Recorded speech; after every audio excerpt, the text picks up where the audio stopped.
สุขย้ำสถานการณ์โควิด -19 อยู่ในระดับที่ควบคุมได้อีกสักครู่ก็มาติดตามรายละเอียดครับ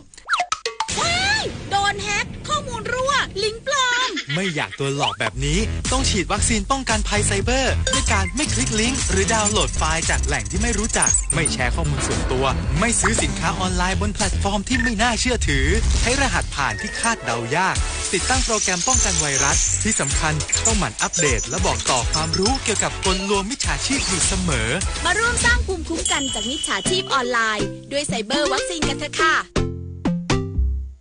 อายุเข้าเลข6แล้วจะเริ่มต้นอาชีพใหม่ได้ไหมนะได้สิครับผู้สูงอายุ60ปีขึ้นไปที่ยังมีไฟสามารถกู้ยืมเงินทุนประกอบอาชีพกับกองทุนผู้สูงอายุได้ไม่เกิน 30,000 บาทต่อคนหรือ 100,000 บาทต่อกลุ่มผ่อน3ปีไม่มีดอกเบี้ยพร้อมก้าวสู่การเริ่มต้นอีกครั้งอย่างมั่นคง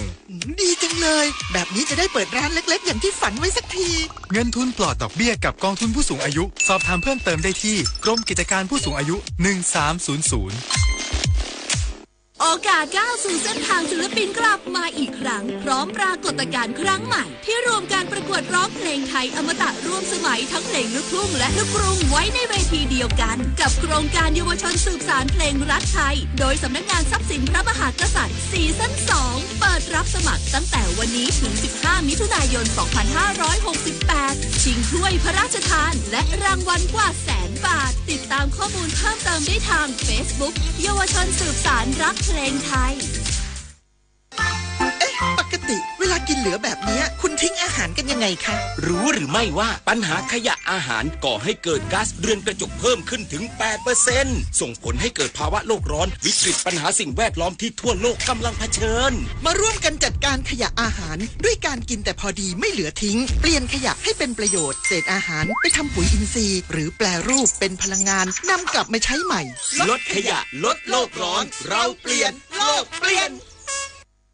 กระทรวงสาธารณสุขย้ำสถานการณ์โควิด -19 อยู่ในระดับที่ควบคุมได้พร้อมแนะนำประชาชนเข้มงวดมาตรการป้องกันส่วนบุคคลโดยไม่จำเป็นต้องลาหยุดหากอาการไม่รุนแรงนายแพทย์ทวีสินวิษณุโยธินอธิบดีกรมการแพทย์เปิดเผยถึงสถานการณ์โรคโควิด -19 ว่าการแพร่ระบาดในขณะนี้ที่พบว่ามีผู้ป่วยติดเชื้อเพิ่มมากขึ้นเป็นไปตามฤดูกาลซึ่งขณะนี้มีจำนวนผู้ป่วยไข้หวัดใหญ่สะสมของปี2568แล้วกว่า 300,000 คนและส่วนของโรคโควิด -19 มีจำนวนผู้ป่วยที่ได้รับการยืนยันสะสมอยู่ที่กว่า 100,000 คนซึ่งสถานการณ์ของผู้เสียชีวิตจากอาการป่วยดังกล่าวยังอยู่ในระดับที่ต่ำยืนยันว่าระดับการแพร่ระบาดยังอยู่ในระดับที่สามารถควบคุมได้อย่างไรก็ตามแม้ว่าปัจจุบันการแสดงอาการของผู้ป่วยโควิดจะมีอาการไม่รุนแรงแล้วผู้ติดเชื้อที่มีอาการไม่รุนแรงสามารถไปทำงานได้ตามปกติได้แต่ขอให้มีความเข้มงวดในการสวมหน้ากากอนามัยในช่วง5 วันแรกของการป่วยเพื่อป้องกันการแพร่ระบาดเชื้อในระยะพาหะหมั่นล้างมือรักษาระยะห่างและหลีกเลี่ยงการเข้าใกล้ประชาชนในกลุ่ม608และเด็กอายุต่ำกว่า1 ปีแต่หากผู้ป่วยมีอาการรุนแรงมีไข้สูงค่าออกซิเจนในเลือดต่ำกว่าปกติหรือเป็นผู้ป่วยในกลุ่มเสี่ยงควรพบแพทย์ในทันทีทั้งนี้ย้ำว่าในกรณีการลาหยุดและการขอใบรับรองแพทย์ขอให้ผู้ป่วยพิจารณาตามอาการซึ่งไม่มีความจำเป็นต้องลาหยุดงานอย่างน้อย5 วันเหมือนที่เคยปฏิบัติแล้วให้ขึ้นอยู่กับดุลยพินิจโดยสามารถขอใบรับรองแพทย์ได้จากแพทย์เพื่อขอลาหยุดได้ตามความเหมาะสมชวนันท์มาลีรายงานกองทัพอากาศส่งเครื่องบินรบ F-16 ขึ้นลาดตระเวนป้องกันการลุกล้ำอธิปไตยบริเวณชายแดนอำเภอพบพระจังหวัดตากหลังทหารเมียนมาใช้เครื่องบินรบทิ้งระเบิดโจมตีกองกำลังกะเหรี่ยงในจังหวัดเมียวดีกองทัพอากาศไทยส่งเครื่องบินรบแบบ F-16 จำนวน2 ลำจากฐานบินตาคลีนครสวรรค์ขึ้นบินลาดตระเวนรบเพื่อป้องกันการลุกล้ำอธิปไตยหลังทหารเมียนมาใช้เครื่องบินรบทิ้งระเบิดโจมตีกองกำลังกะเหรี่ยง KNLA เพื่อป้องกันฐานบ้านที่บาโบอำเภอสุการีจังหวัดเมียวดีรัฐกะเหรี่ยงสหภาพเมียนมาด้านตรงข้ามบ้านหมื่นลือชัยหมู่5ตำบลพบพระอำเภอพบพระจังหวัดตากห่างจากแนวชายแดน1 กิโลเมตรโดยทั้ง2 ฝ่ายยังคงเผชิญหน้าและปะทะกันอย่างต่อเนื่องส่งผลให้มีผู้หนีภัยความไม่สงบชาวเมียนมาอพยพเข้ามาในพื้นที่ปลอดภัยชั่วคราวในพื้นที่อำเภอพบพระจำนวน3 แห่งรวม509 คนทางนี้หน่วยเฉพาะกิจราชมนูกองกำลังนเรศวรได้เสริมกำลังลาดตระเวนและเฝ้าตรวจในพื้นที่นำอาวุธยิงสนับสนุนเข้าที่ตั้งตามแผนเผชิญเหตุเพื่อป้องกันการลุกล้ำอธิปไตยของกองกำลังติดอาวุธต่างชาติและดูแลความปลอดภัยให้กับพี่น้องประชาชนตลอด 24 ชั่วโมงดิเรกปินตาแก้วสวท.แม่สอดรายงาน ตำรวจภูธรจังหวัดตรังขับเคลื่อนสีตรังโมเดลทำการเอ็กซเรย์ประชาชนอายุตั้งแต่12ปีถึง65ปีขยายผลจับกลุ่มผู้ค้าได้641รายยึดทรัพย์ได้มูลค่ากว่า91ล้านบาทพลตำรวจตรีภัทรวิทย์คีตะโมทนียกุลผู้บังคับการตำรวจภูธรจังหวัดตรังเปิดเผยว่าตำรวจภูธรจังหวัดตรังได้ดำเนินการป้องกันและแก้ไขปัญหายาเสพติดของจังหวัดตรังภายใต้แนวทางสีตรังโมเดลโดยทำการเอ็กซเรย์ประชาชนที่มีอายุตั้งแต่12ถึง65ปีในพื้นที่จังหวัดตรังยอดรวมทั้งสิ้นกว่า 480,000 คนโดยทำการเอ็กซเรย์ไปแล้วกว่า 250,000 คนคิดเป็นร้อยละ53พบผู้ป่วยใช้ยาเสพติดจำนวน 1,345 คนซึ่งได้นำเข้ารับการบำบัดที่โรงพยาบาลมินิธัญรักษ์และเข้ารับการบำบัดแบบ CBTX จำนวน 1,116 รายขยายผลจับกลุ่มผู้ค้าได้641รายและยึดทรัพย์ได้มูลค่ากว่า91ล้านบาททั้งนี้จังหวัดตรังได้ขับเคลื่อนการป้องกันและแก้ไขปัญหายาเสพติดภายใต้สีตรังโมเดลมาอย่างต่อเนื่องเริ่มด้วยการเปิดปฏิบัติการกวาดบ้านตัวเองเปิดยุทธการเด็ดปีกผู้ค้ารายย่อยจากนั้นนำร่องปูพรมตรวจหาสารเสพติดในประชาชนกลุ่มอายุ 12-65 ปีเพื่อคัดกรองผู้เสพผู้ติดยาเสพติดเข้ารับการบำบัดรักษายศพรนะคะไกลศรีสวทตรังรายงานจบข่าวอานนท์นันตะสุคนอ่านรับฟังข่าวครั้งต่อไปเวลา 19 นาฬิกา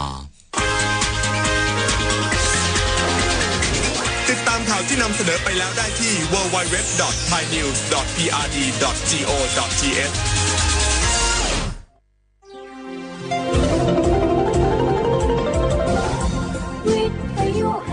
ประเทศไทยให้ความรู้คู่ความสุข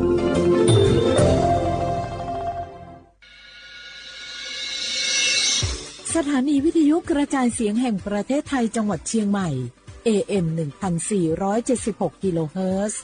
สถานีวิทยุภาคภาษาชาติพันธุ์แห่งเดียวในประเทศไทยที่มีความทันสมัยเชื่อถือได้สร้างอัตลักษณ์กลุ่มชาติพันธุ์สู่สากล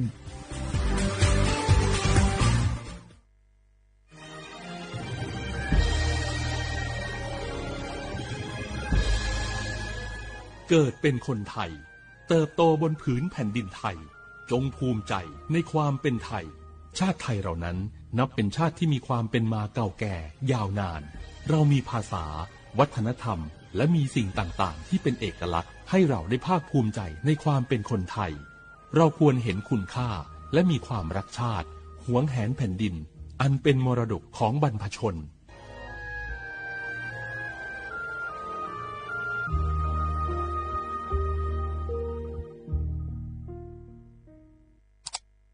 อ้าวแชร์เข้าไปมาอ่านเลยกะแก้วกับผมก็ดูอยู่นี่นะเจ้นี่มันก็เป็นโลโก้ของหน่วยงานราชการนะนี่เข้าไปตรวจสอบเป็นยังว่ามาจากหน่วยงานรัฐแต่ก็ระวังก็เป็นเหยื่อเข้าปลอม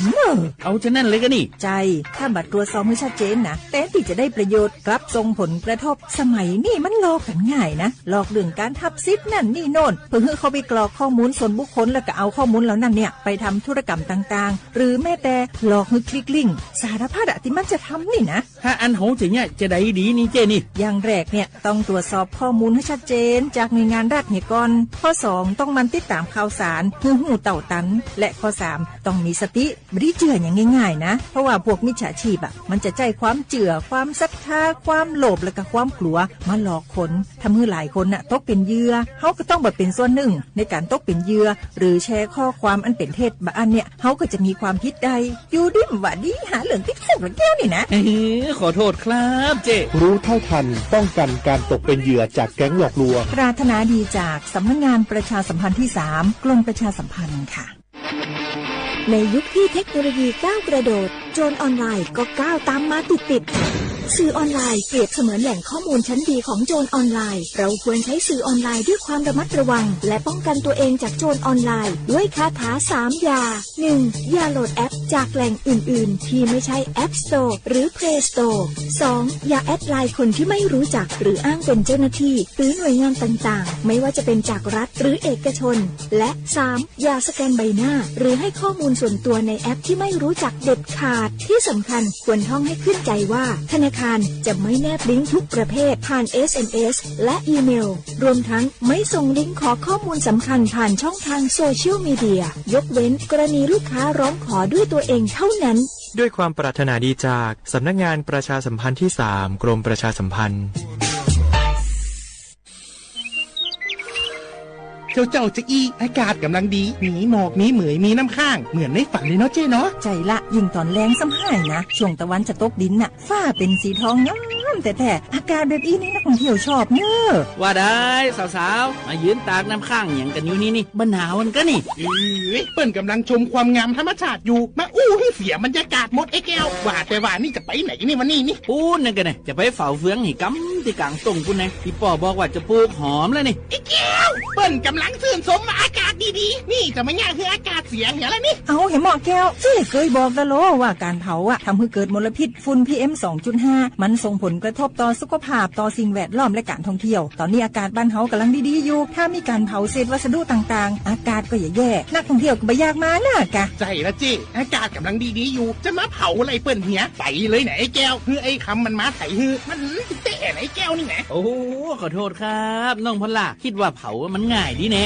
ร่วมสร้างอากาศที่สดใสไม่สร้างมลพิษให้สิ่งแวดล้อมปรารถนาดีจากสำนักงานประชาสัมพันธ์ที่ 3 กรมประชาสัมพันธ์ค่ะ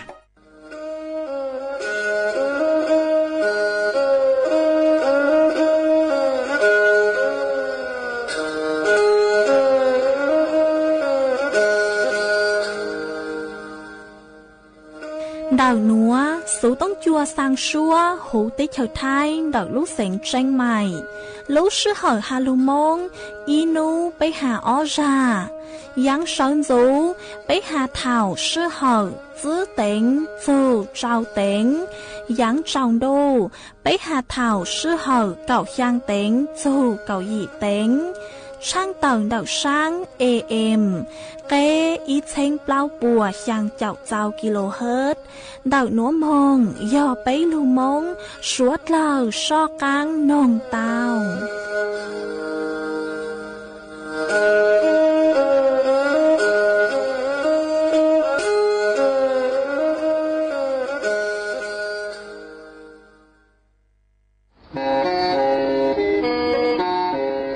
Lên từ sáng ghenโฆษณาจวนเต่าสุต้องจัวสังชัวหูเต้เชอไทยเต่าลู่เสียงแจ้งใหม่คือยอกขอเชอมัวเก๋เป้าจูเก๋ฉีฟางนอนรอเต่าชงเหงสัญญาณมงเต่าเกล้ท่องเปล่าหูลู่เสียงแจ้งใหม่ยอเล่งคือสังเกงนัวหล่อนงตัวเต่าจวนเต่าสุต้องจัวสังชัวหูเต้เชอไทยเต่าลู่เสียงแจ้งใหม่จวนเต่าตุงเบอร์สุต้องศูนย์จื้อเป้อ้อช่างเจ้าศูนย์เจ้าหยี่หล่อชื่อศูนย์จั่วอ้อเปล่าเจ้าหยี่จื้อช่างจั่ว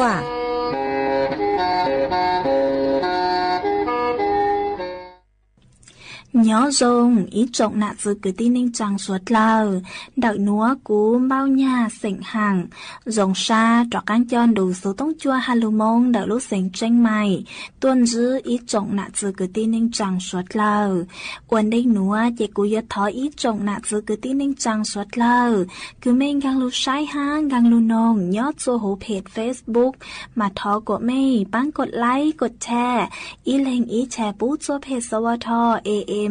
ý chênh bao bùa yang chào chào kHz mà cú ở trong đào cho mấy suốt lờ cứ mấy bán chân gang số tông chua hà lù mông đợi lúc sành tranh mày ó ê cú hoàng hát cha sát hà ta mấy suốt lờ yếu lùn rô cú nhó ổ phong dư thảo bi mong dầu chua thảo sao mà cú yếu trang tàu chua ý trọng nạ chứ cứ tin ninh chang suốt lờ tao bao hà ta nấu nua chỉ cú chua cờ lúc xua chua suốt lờ tao nó xưa ó ê yo hà ta lên từ cứ mua số chỉnh chênh nùa lò mình đào số tông mong xuyên trả mê vì do hà ta do cú chứ nhó chuan đợi số tông chua lợi tê yếu chứ mua lên từ lù dài mê lấy số tông chỉ cú trang tạo lên núa chùa ý trọng nạ chứ cứ tin lên trang suốt lời tao bao ê chuan dưới núa chỉ bế mong cổng ký lò dậy ua kì chẳng em đủ yo lo tu chẳng thể ngậu cả tăng lý sa ký chừng e tụ mong ô nhang e tụ lâu tăng ra lu nhô nịnh sinh cả hình tụ chỉ cần cho ni yon chủ lệnh tu cứ lệnh trong ta phá sổ trong gạo tình ca cũ lơ tua sổ xóa chi ni yon bằng inu lu nhon đủ chẳng ca lu tua ta đăng ấy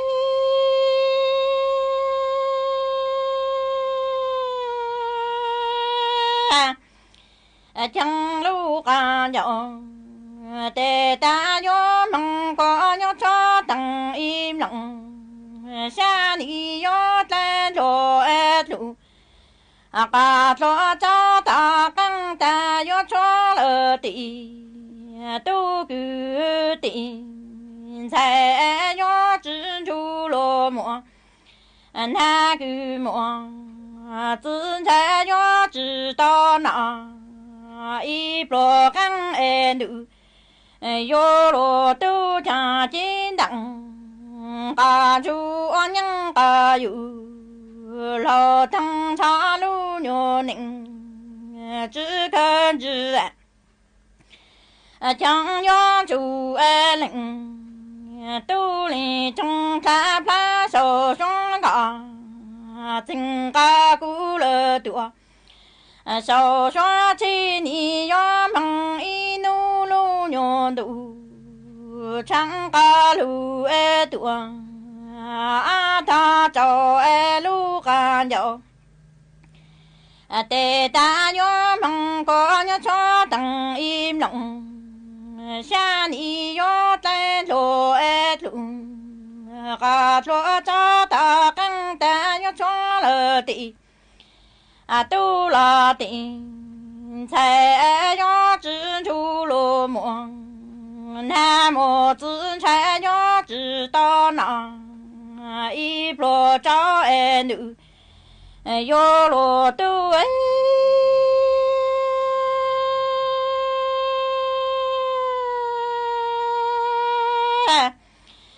chẳng đi yo nhân ca yu lo thăng cha yo mong chu lệnh tu li trong yo mong yo lu ca đủ năng li ca đủ ca cha yo ta lu ca đủ cu ni yo yu yu ti sai zo ti tu tu mi tuang zo tu lu cha yo mong chu lệnh tu li trong cứ chữ tuang tu lăng lu nữ yo lo tu cha chín đặng ca chu nhân ca yu lo thăng cha yo mong chu lệnh tu li trong nhớ lu ca đủ năng li ca đủ ca cha yo ta lu ca đủ cho ni như như tị sai cho tị tu tu mi tuang cho tu yo mong chu lệnh tu li trong phu tu đủ chỉ lơ tị bên trong ma rằng tăng lu tu bao xóa lơ tua lu mong chỉ cho ấy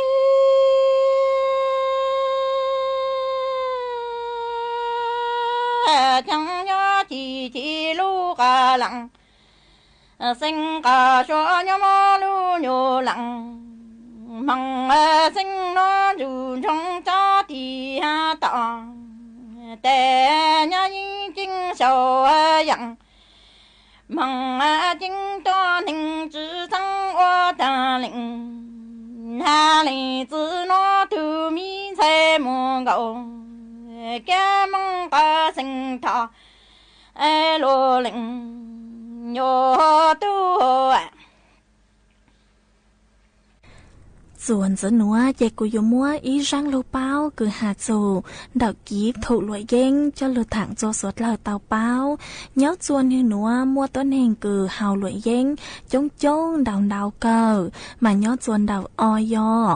กู้เตาสนับสนุนจัวจะต้นเองคือสังถูกหลวยเย้งมายั่วจุเตาซื้อจะวิธีคือถูกต้องปลอดภัยจะลูซื้อมาสไลอวดจัวอยู่ถูกหลวยเย้งเตาหนอกี้คือซื้อผลิตภัณฑ์ทดแทนนิโคตินซื้อเลยจ้อหมักฝรั่งนิโคตินมั่วเป็นสื่อคือยัวป้างลดจ้ออาการสังเห่าจ้อหลวยเย้งมั่วเป็นสื่อคือบรรเทาจ้อภาวะถอนนิโคตินเต้าตั้งซื้อยัวจุเต้าหนูปรึกษาจ้อแพทย์จ้อเภสัชกรอวนได้คือยัวซื้อจ้อผลิตภัณฑ์หนัววิย่อยัวอวดจัวกี้คือยูถูหลวยเย้งเต้าทรงมั่วประสิทธิภาพหัดเจ๋งปลอดภัยจวยยูตุเข่งมายอฮัตตาเล่งดื้อคือสางถูกจ้อหลวยเย้งโนมายัวจุเต้าโนปรึกษาจูจัวจ้อแพทย์เภสัชกรอวนได้คือยัวซื้ออีหยังผลิตภัณฑ์จ้อโลถูกจ้อหลวยเย้งหนัวเจกูกูจัวมัวร่างลูกเป้าหนัวจะลูถังคาจัวสวดเราเตาเป้าเลยหนัวซื้อจวนจื้อหนัวเจเป๊กจอกกางมงกงกี้รอใจอัวกีจวนจื้อมง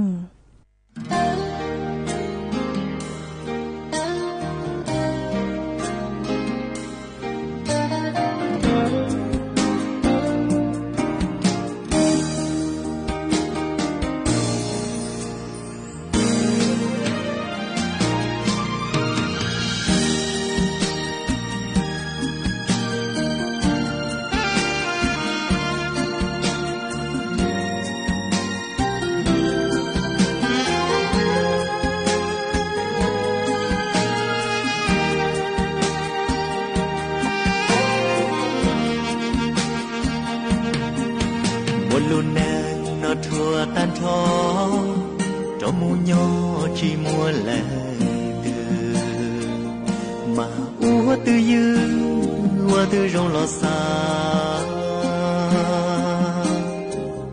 lu neng ya ta ya ti sư được sắp tia che cho cái lu yo nhau mu có ta ý tuần thiên trái có gió tu nhia nụ có tua kia cu gió tu cô chàng gió nụ nó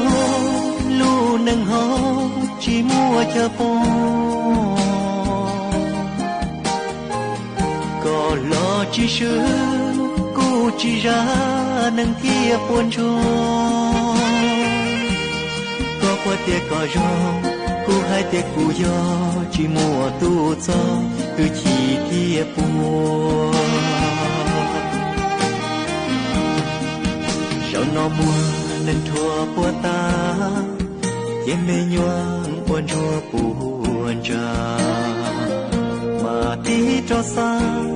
khu si gió ya ta, trong tua ua đá.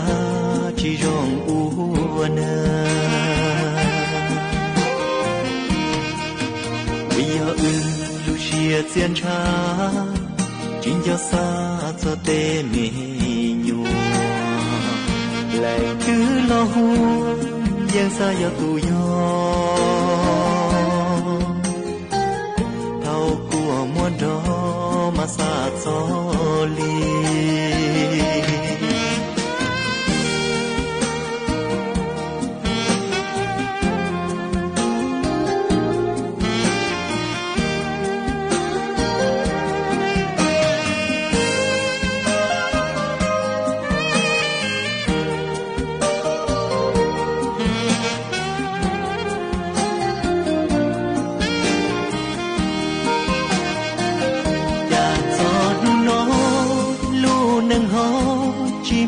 cho po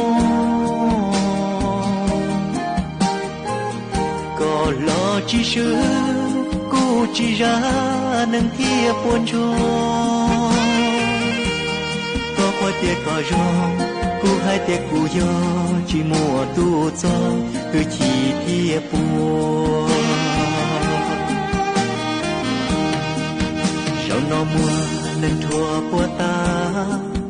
yên mê nhoang buồn chua buồn trà mà đi cho xa khu si so ya ta rong tua ua đá chỉ rong ua nơ vì giờ lu chia xiên cha chính do xa cho tê mê nhua lại cứ lo hu giang xa giờ tu yo thâu của muôn đó mà xa gió li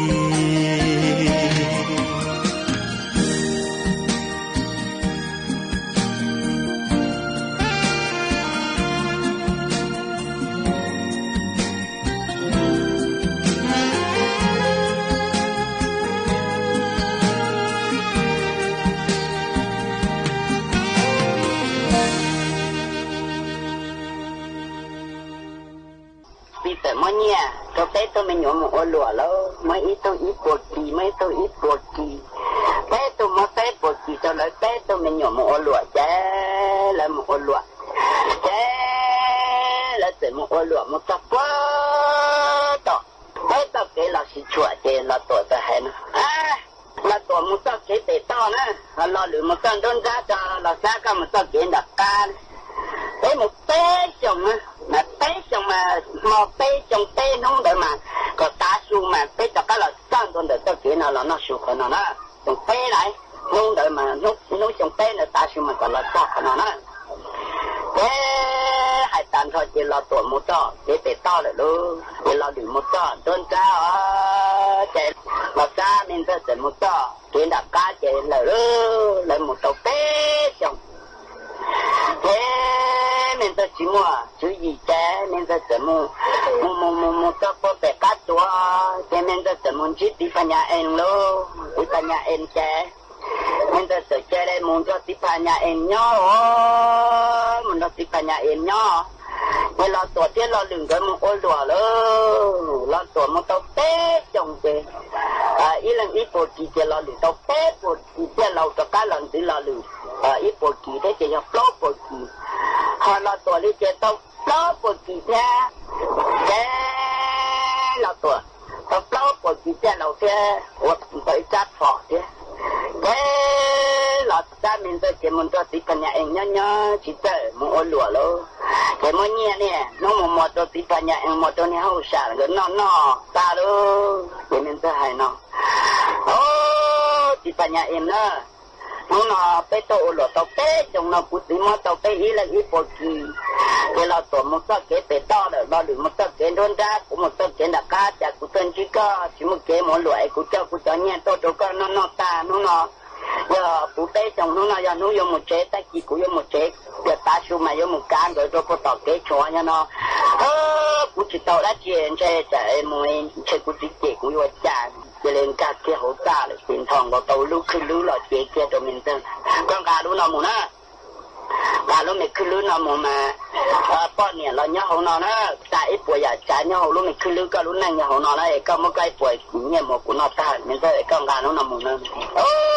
thế lò luôn thế lò họ lò chuột thế lò đừng cái má ý là chỉ in cả nhà càng luôn vậy lò chị cá su kia chị lò chuột su lò to luôn vậy lò đừng lò to chị mình sẽ mà lò to tọt cá lên lò to được chị thua món nó sao thua món cho được chị lò chuột được tiền quá cái ở nhà có chỉ mua đi rồi tiền cũng chỉ mua đi ai có mua lò to tán là có tàu đã chị cũng là tàu đi ai có cho nhẹ này cũng cho nhẹ là nó ta thế đây là được cái tàu đã chị cú đi cú tí mất tàu ai nó ít bột kỳ cho cú cho to lụa cú tàu tết bột kỳ lần tí cú đi thế cú tàu flop bột kỳ tới đàn ma nó hoặc là tàu con này hố cú tí là ít bột kỳ thế cú một tàu flop bột kỳ tí thế chít bột kỳ thế cú vô tàu cát cỏ mong nó tiệt tiệt ai con nên ta chỉ tàu đấy ai con chỉ mua món nào xù đi cú chỉ mua đi có tàu á chị một tàu lúc này nó thế lúc này á chị lỡ tiền lúc này cứ lư này ôi cứ lư này dùng cá làm á chị một bỏ chị một chế từ mỗi lần này cứ lư bỏ trong đó cá chế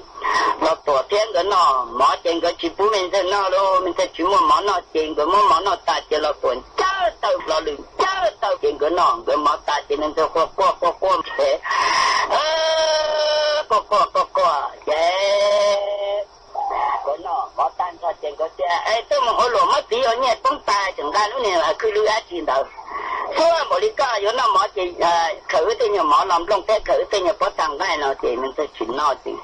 cái nó ta chuyện cái chuyện trang là tổ tiên không chỉ theo một tao này chỗ đó chỉ tiền hay mà mình chế mất tí tên nhà có thằng là một đó chuyện cái lời cái chỉ to chế mình sẽ xả ra chỉ xếp tam bảo lên nó đầu cho các một khẩn của tàu lúc này cứ lú lọt thầu kia mỏ hổ lọt nó tan cho có nồng mấy cà phê mấy miếng nhung lọt hổ cho tan cho và tránh nó chỉ cho nọ thâu kia hổ lúc cứ lúc cho nó nát tan cho cô tới tú tiếng tiền mất bộ mỏ từng nó phỏ cho nó chỉ tan cho mỗi ngày đại là cho tan cho cơn cổ lúc cứ lúc rồi phỏ lớn rồi cá rồi to kia nè tụi mình mà chỉ ta tỏ chỉ nhá đã giảm cái kia về cổ kia tới tăng tàu tung chim phong tròn đã các cái tôi chỉ ra cái tăng tàu tung chim phongมันจุcho tan cho mỗi lần từ uống chán trong chán chứ chỉ cái suốt của chỉ bao đi chỉ một lần cái kéo anh đây là toàn tôi mất chỉ cho nó hay cho tan cho mỗi câu mỗi cũng mà mỗi phần cho cái đó tôi cứ lúc gần của tôi cái kéo là dùng để chống tỏ mà nãy thì cô la tỏ anh chỉ tôi mới lo mà nè vậy chỉ cả anh chỉ ta bao một ta là thôi rồi sẽ có thể là chuyện được có là thôi rồi ở nhà sáng đấy tạm bảo lên đó cứ lần đã kêu bọn nó mới hướng tông nó thì cứ tô lụa chỉ muốn tới nó mới tông mà tao họ ta chắc họ ta đi theo nên là cái này chả cứ giả cổ kế nè chỉ nó mới chủ giả cái là các cái vợ chỉ nó chỉ là các cái thì giả cổ kế thì nó cũng chờ xứ ấy có lò họ tự lò nhớ lò là cái cú này không chi nhá cái cú cái kia bắt đầu chẳng cái lò rồi rồi này bố thì con từ tam một con này ưn đâu có ok nó chính là là mà sát nó mới chờ sát cơ có như thế vấn đề cú đi chạy nó sát nó chạy chỉ cũng mà lâu nét cá đó nè vấn đề là nó là ít nên chính tới mà bố tới mất cái chỉ cho nó đó cá lon nã kia tan cho mất cái cô mà đó lonต้องnói giả phật chỉ kia mất mẹ đại đó là cho cái cứ mất cứ lú cho nó chom là cái gì cái là cho đó tôi mình đã cứ hạ tôi mìnhจะgiả cái sát các cái đó tôi tung rồi mỗi lần chồng tiếp chỉ tao mà tàn trả chung đi xuân mà cái tôi mình chỉ tao lên cái nó lại kiện cho họ cứ lú tàn cho mà giả phở mất của mình cho cái cứ lú cần của cho mất cứ lú chọc là nó chọn nát cái gì cô là cái kia là tôi phải trông rồi rồi cái việc ăn đồng to nên thì tôi mình mà ấy nhá chỉ nhá lo tên tua thì sao cha có thể chỉ là họ nào đến lò lại cái cú đi khép vào tỏ ăn cái lòng một cái nhà này chính cha nhà tôi bây giờ nha chạy nên chạy trong chạy tôi xí lần nó lần chỉ nòng ra nòng mới chờ mà sáng chỉ nòng tàu ăn luôn lo nên là cái cha nòng tàu ra cá cái nòng tàu tiệt người ta tôi tiệt có ra cá cái nó dùng cho tiệt不杀跟狗连缠就是了叫，然后都念到的呢嘛，我呢去整不上河，要整了哭去打，真的，要去整的做嘛，就没了，老多姐啊，老多姐姐，这是老去到了，这是老去到大姐，这是老去到大姐姐啊，你老多姐姐总都说了，你这地多的老李的老多的嘛，只tới在年年更了更多的时间，老多个老李个老的老，明白嘞？这人就够拉的嘛，对。ก็จะเนี่ยมุพ่อตามานะทีนี้ก็ล้ามันเช่นเงินใช้หล่อเจดีลูกเงินจีหล่อลินทันเราตอนแต่เกนึงเกาหลีแหละเงินจีหล่อเจนี่มันก็จะเนี่ยพ่อตาเต่าอาชีนี่แล้วตัวก็เต่าได้จีนี่แหละกูก็มาต่ออีปวดกีกูจำว่าต่อเปล่าปวดกีสีที่กูอยากต่อรับพอเนาะเด้รอหรือก็เนี่ยกูต่อเต้ปวดกีสีก็อีปวดกีต่อเปล่าปวดกีนะต่อจีหล่อแล้วสิหล่อโอลิเงินจีเต่าได้จีนี่ต่อจีเต่าเลยเดินมาหาที่จีเขาล้าหล่อจัดจีซ่าmà tiếc có sẽ lần chỉ nọ mà chân mà tại do nó chỉ không cho nhẹ tiêu cho nó chơi tên na mà ta thì nó chỉ chơi môn tồn nó ôm luôn thân rồi ra cái ok nó môn chơi và bữa tao cái ra cái nó môn chơi sát chỉ sát mới tụi nó thì cái ra phòng đông cô mò nãy chỉ cho ta chỉ môn chơi mà sát chỉ sát họ có nên thôi chứ không lá lên thôi nó bỏ thì nó mất tua thì xin nó chỉ bỏ thì xin nên trái con chỉ lo chế đâu thì giờ thì tôi phải thả nó mà rồi thì tao nhẹ thả luôn thì lâu thì yên chỉ thế trong tôi chuyện tôi lo hay nè cái này thế có trong năm nó cũ lo chế à nhưng chỗ tao ở tại mua nhẹ đâu có cho một hồ loại cái em muốn lo lấy tán người ta trong ai chỉ tôi chỉ cho nè cả nó tôi chọn tôi tôi lại chỉ nhớ lo tôi hiện đầu cao tại giống mất cái tỏ cái to được cao nè để nhớ chị cái này cái có trong của là chế nhà tiền như chó tỏi tôi chỉ thấy cao thì cái gì tên nha như là tiền nhà là tiền cái lâu là tiền cái lâu nghe cái của hai chị á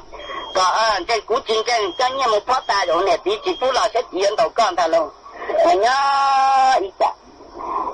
nè cái gì ra mấy chị cả cũng là chế nào tiền nó cũng nên mấy tôi làm rồi tại đâu cũng chọn tên đâu nó cho cho nên nhà tiền con tôi từng làm rồi tại tôi chế tên ta chết đó là luôn tên ta chết đó cái thế là cái hạt để tôi sát tôi chỉ út con tôi chỉ tiền tôi con nhà tao cầu cứ lưới lò đã thì thể ta một lần đó thôi cái này tiếp của chính cái này thể ta một lần đó nhắc cái gì nó làm nghe tôi là gì số ít chế nào này tôi bỏ nhà tập lò cứ lưới lò con tôi nó kia mấy cho hậu tao nghe hậu xây mấy cho tới tao cho nó我就做我吧，我这就做到喽。这这是嘛吧这嘛，大家我挣到这半年，你去你挣我这半年嘛，你见你做没有没能中就好去你到了没同阿弟，弄年弄姑娘好了没？去你嘛我滴滴叨叨的在中年大喽，但是这干都这，真呀，俺那这老些年。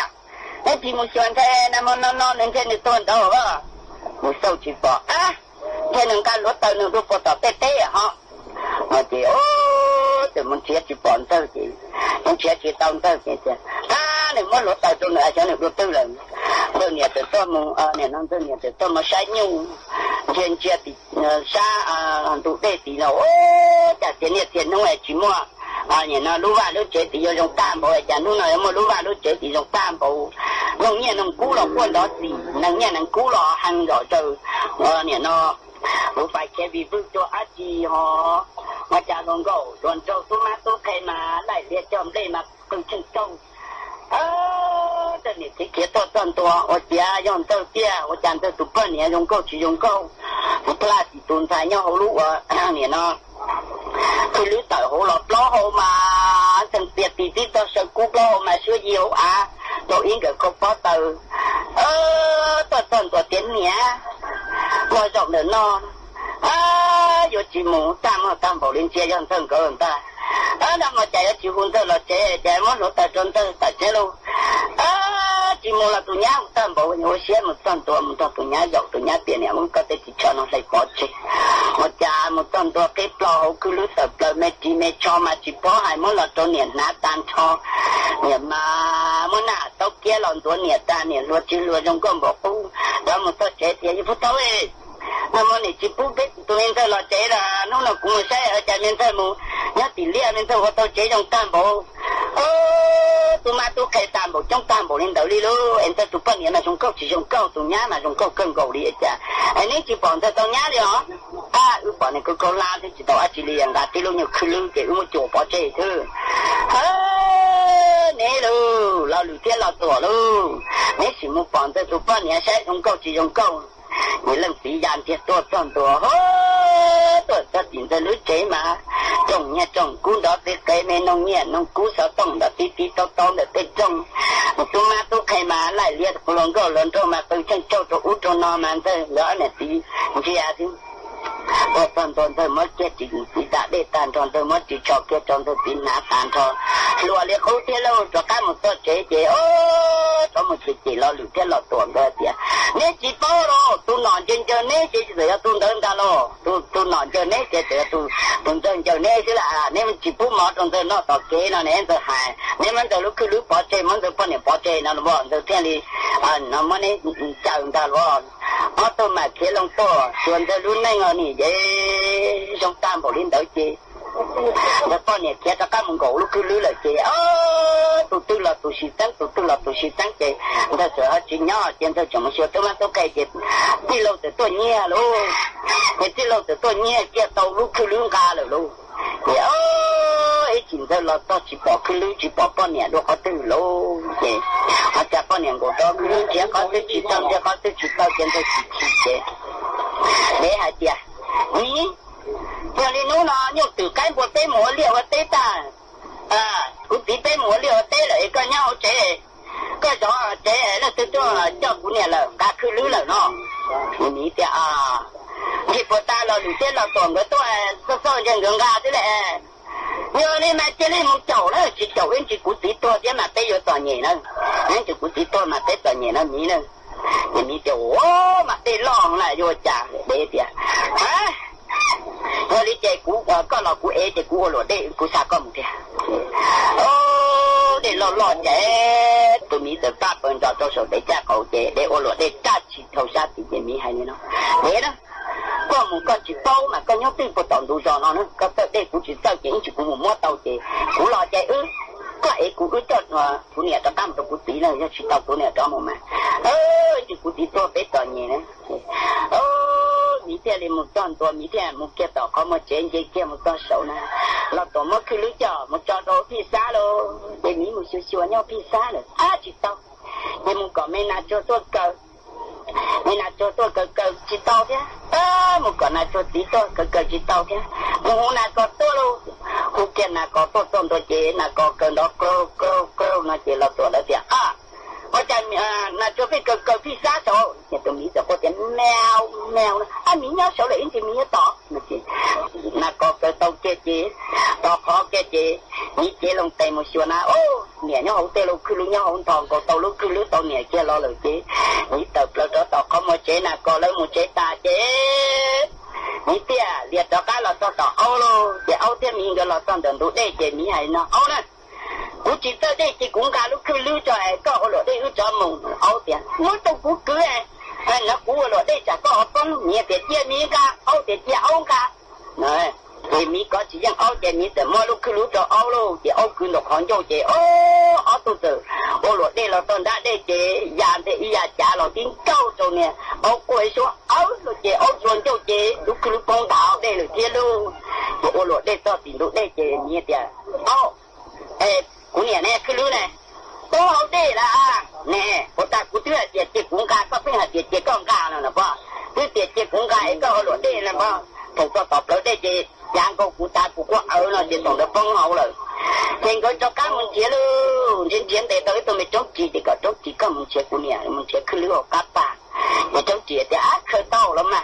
我今天咱们去到了没去了多少见面的见面干，我的家欧干，你的见面干了的，你是不欧干见面干的。เนี่ยเจ้าเนี่ยจะก้าเราต้นตัวเจลงตัวตีเจเนี่ยแต่เราล้วนที่จะก้าเราต้นเต้าเจตัวตุกก้อนเนี่ยจะก้าเราล้วนที่ต้นเต้าเจเดี๋ยวแต่ก้อนเนี่ยก็เที่ยเราอ่อนนั่งเจเที่ยหมดได้ช่วยแต่เราหยกค่อยรู้น้าเจหยกน้ามีเดียวเอาก็จีเขาเจมีเราเตี้ยเตี้ยโตมีเดียวเอาเราโตมีเดียวเอาเราเจเอากาเต้เรามีเป๊ะมีกาเต้เอาเราจะถอนดึงก็สิตั้งลูกมาต่อของเลยเนี่ยตั้งวันเนี่ยนาทีนะฮะเอาหมดตรงไหนเรามีเตี้ยไปเจเอาก็ได้เจมีเจdạ đa năng nó ta đi nó lời mà dạ đa năng nó cho tụi mình nhỏ xe trong thế tụi mình nhỏ mua chữ gì thế mà giờ nó mà sửa đời để một cứ một tí ở bên tôi là giờ tụi tàu nhẹ nó và lúc tụi giàu thế tụi giàu lúc tụi lái có xin tàu lên là đây cứ tí này chỉ mất tụi giàu tàu về có tàu cơ tụi giàu ya tụi quân nọ cho khó nữa sao mong chia sao mong tàu nhẹ nữa sao mong nhiều sao mong nọ bây giờ nó nữa tụi trong như dù tàu này là cơ quân nọ họ tụi đây mà tụi trong như dù tàu này là cơ một nhẹ này thì mua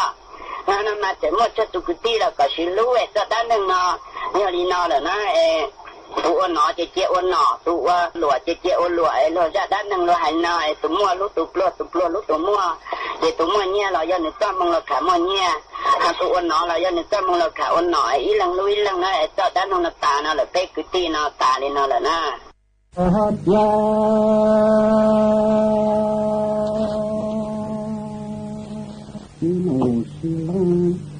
Những ban hãy tuần đỡ tơ và sư tuần đỡ mũi lê cô lê nhà yến thi cô lò nhà yến thi Đôi nhà na tăng ra tán đậu phơi ghé cây tôm chỉ nụ xì lung tôi rủ má quá đi chứ đà đi chén cho tay qua ma ghé gió chỉ nụ xì lung đã nắng tuần đợi tới đã xuống tuần đợi tí cô lỡ nhà ý mê cô lò nhà ý mê mùa nâng phung đông tón đổ tỏ ê gió tô tô chỉ nụ xì lông tuy rù má quá ly chư đà ly chân cho tô plò gió gió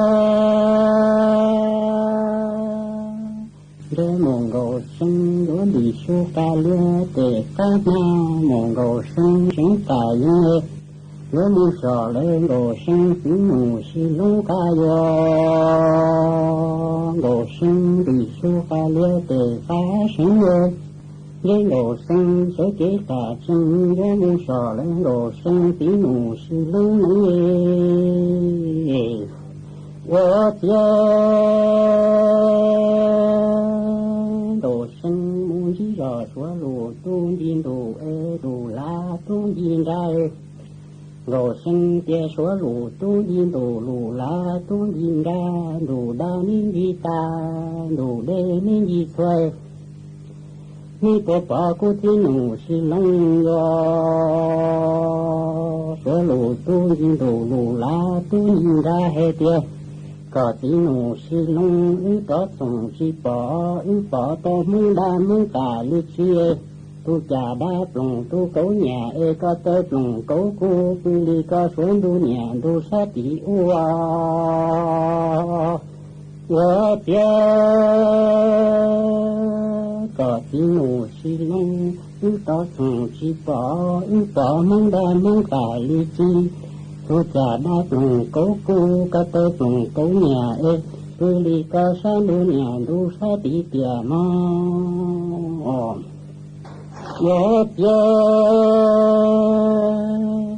đồ sinh một ta linh toa我这呀个子路是龙的一路是龙大大多门大多人大多大多少姑娘可可姑娘我打算是两只也大我家đã thơ mùn đã tô sao đã toàn đã tô rung cũng đồ sinh con đồ sinh xe đồ sinh có tạ xuân dư đèn dư dán cho và nếu cô ya chờ cô chỉ ngủ xì lông chờ muốn xì lì ra trong tà lũ lì tay tà trong tí xe đồ sinh nha có đồ sinh xe đồ sinh đi tao chờ cái tòa lũ nhé nếu chờ chỉ ngủ xì lông chờ muốn xì lì ra trong tà lũ lì tay tà trong tí đọa đồ sinh nha có đồ sinh xe đồ sinh đi tao chờ cái tòa lũ quả ma và tia thế chờ tí nụ xì lông chờ muốn xì lì ra tơ tu để dư đi chỗ để xuống thôi thế rồi nó chờ cô mê chỉ nụ xì lông lúc dầu ra lì vỡ chờ cô nhà ca như này cô thế chờ tí nụ xì lông chờ muốn xì lì ra tơ tu để dư đi chỗ để xuống thôi thế chờ cô chỉ nụ xì lông lúc dầu ra lì vỡ chỗ nhà na nữ nụ thân cô chỉ và chờ lù chi chờ lù lẹ đây lẹ mai cũng đồ sinh ai tia tí nụ xì lông xì tua lợi chơi chơi chỉ lo khó chỉ lo chờ lù chi chờ lù lẹ đây lẹ ngoài tí nụ xì lông chỉ tua lợi chơi chỉ lo khó chỉ tua yo 我家这古梦罗生，我不在路西对达麦，对吉对达呢，古梦罗生，我都到年大老不毛路。老来子女是龙，老来得是爹，谁得是肉？古梦罗生，我说干了是把子女是龙呀，说干了是把子女是龙，谁？古梦罗生，我都话说，那关键得是厉害啊！我这罗生呀，别古罗生，罗生罗大妈大妈，古罗生个有个我年的都在家，罗生别古年，我古老多年的都没说。ta lấy cô tí mưa xì lông lo lấy tề xì kia sẽ tề xì liên chuối không nhớ xua cản đâu chỉ bỏ tí ngủ xì lông nha xua cản đâu chỉ bỏ tí ngủ xì lông sẽ không như to quả xua đá qua như tề xì liên đấy ở cô nhà cái lòng xanh phòng như to theo mong xếp của ta để tổng nhiên đi phải liền chi bà đi thua tề quan ba là mà nguồn gỗ sinh gỗ sinh kia cũng nhẹ ta mà cũng như sai đi phụ như to chỉ lòng của ta lúc vả lòng to cũng lần tu lần trong to chỉ lòng của tỷ ta tu mang chẳng thế mà chẳng ê mà cố thế mà chết rồi tiền chúa ca cũng lần tu lần trong to sao mà cũng sẽ có tỷ ta tôi chẳng tổng nhiên thiên thái liền gì đã đi đứa tề quan ba我家罗生别cũng một đồ sinh nhà别cũng đồ sinh tu điền tu trời mùa lơ có chỉ theo tới chỉ bà rõ coi tu điền tu nó trời mùa có chỉ cho lành chỉ mùng già gió câu mò tu điền tu trời mùa có chỉ cho tới chỉ bà rõ coi tu điền tới trời mùa có chỉ cho lành chỉ già gió xóa rô sinh tia cũng nhẹ hơ tòa lo lo mù rô và chi tơ chia cô chi nụ si lông lo lệ tề si tia tòa hô la cũng chi sở cũng nhẹ hơ tòa lo lo mù rô và xin bà chia cô chi nụ si lông lo lệ tề si tia tòa hô la cũng chi lông sở lo trò lo mà cũng nhẹ giờ đồ sinh nhá kia cũng đồ sinh kia càn đồ ta kia cà e san đồ ta kia đói cũng đồ sinh đi khi đi tổng ta từ dưới xe đi tổng cho từ dưới choai bỏ lót xí cho tu mù bé tối tê tu tới mù son đã ô đồ sinh kia cũng nhá xia cô chi lu xi nông la lệ tề xi kia kia cô tí xi rong thô lu cô vì câu hóa mù la luật tông nông la mà cũng nhẹ lo chơi đồ sinh nhẹ kia cũng đồ sinh kia càng đồ ta kia cả e san đồ ta kia đói cũng有生黑路懂他对于谁路总懂说对于说宝宝是个都明白多对都得当大爷有生的姑娘就是要估计我是弄来来的是的的估计用多路个米的我见到了东西啊姑娘ta nói si của ni si chủ đi thu chủ lũ lò cứ câu xoay phút si ngủ si nông tôi lời đi kia si từ những tu mù đó những nhỏ đó cú nhỏ tế quản cho trò tế mù ôi ra cú chi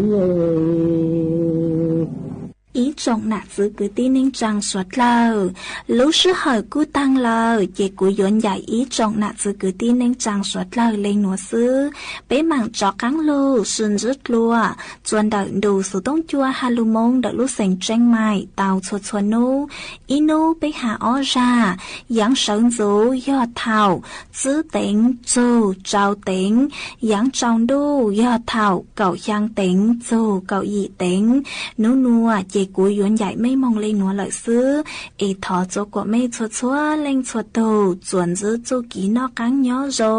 nhỏ rồng suốt lờ.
18 นาฬิกา